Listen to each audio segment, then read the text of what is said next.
It was said that once you entered the small, dilapidated town of Hollow Falls, you would never leave. Not by choice, at least. The town was shrouded in thick mist, making it appear almost unreal, a place caught between this world and something far darker. The legend had circulated for decades, dismissed as folklore, but those who dared to venture there knew otherwise. Hollow Falls was cursed, they said, plagued by a sinister entity known only as the Deceiver. He wore many faces, played many roles, but his essence was always the same, pure malevolence, feeding off the fears and regrets of his victims. No one knew when or where the Deceiver would appear. But the stories were clear: once you looked into his eyes, there was no turning back. Jacob was a freelance journalist with a taste for the macabre. Tales of the Deceiver intrigued him more than they frightened him. He had traveled far to get to Hollow Falls, his curiosity stronger than any warnings from friends or colleagues. With a camera slung around his neck and a notebook tucked into his coat, he wandered into the mist-enshrouded town, seeking the truth behind the legends. He wasn't the first to try, and he likely wouldn't be the last. The town was eerily quiet. Abandoned houses lined the streets, their windows shattered like empty eyes staring out into the mist. A decaying sign at the entrance read, "Welcome to Hollow Falls, Population Zero." Jacob walked cautiously, the only sound his own footsteps crunching against the gravel road. He passed a broken fountain in the town square, its water long gone, leaving behind only a cracked stone basin. Everything was still. Too still. That's when he saw her.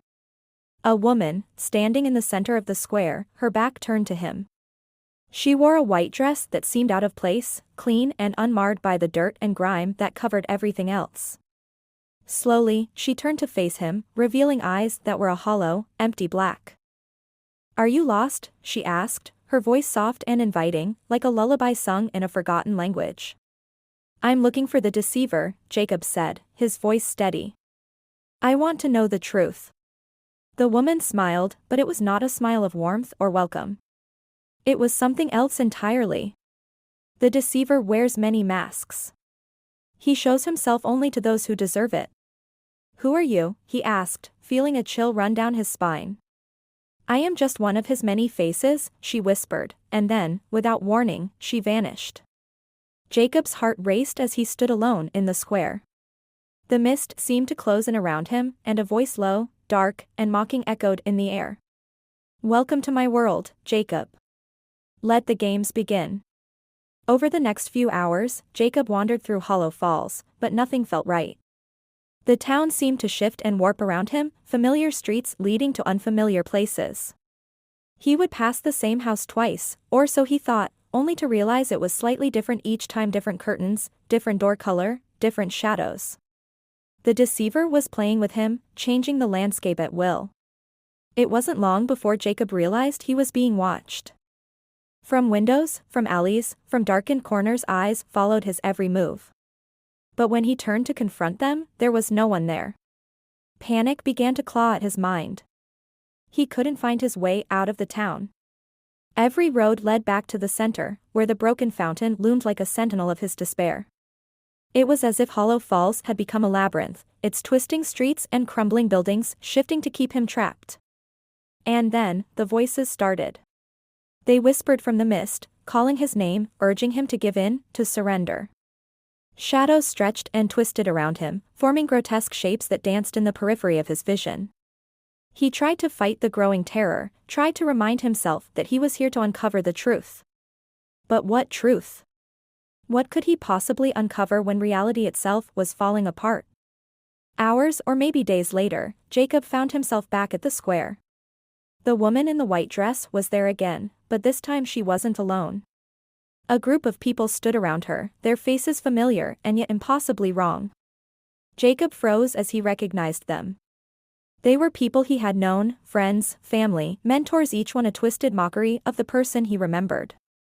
"What is this?" he shouted, his voice breaking. The woman stepped forward, her empty eyes locked onto his.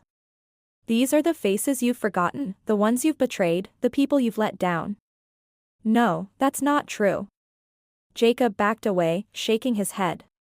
"This is just some trick." "Is it?" she asked softly.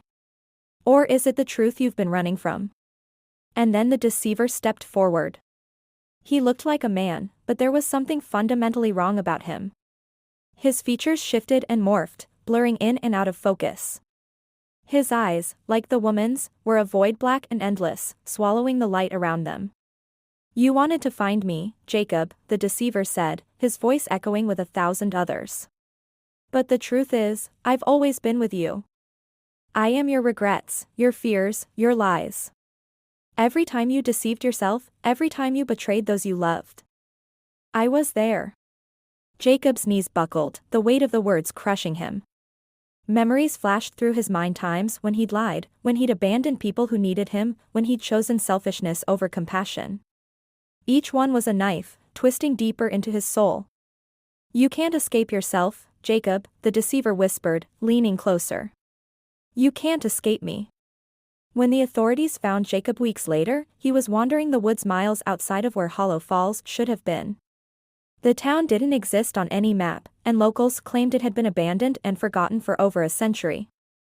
Jacob was a shell of the man he had been. He muttered to himself, his eyes darting around as if he were still being watched. There was no evidence of the deceiver or the town he described, only the ramblings of a man broken by something far beyond comprehension. The story became just another legend, a cautionary tale for those who dared seek out the unknown. But Jacob knew the truth, even as his sanity slipped away.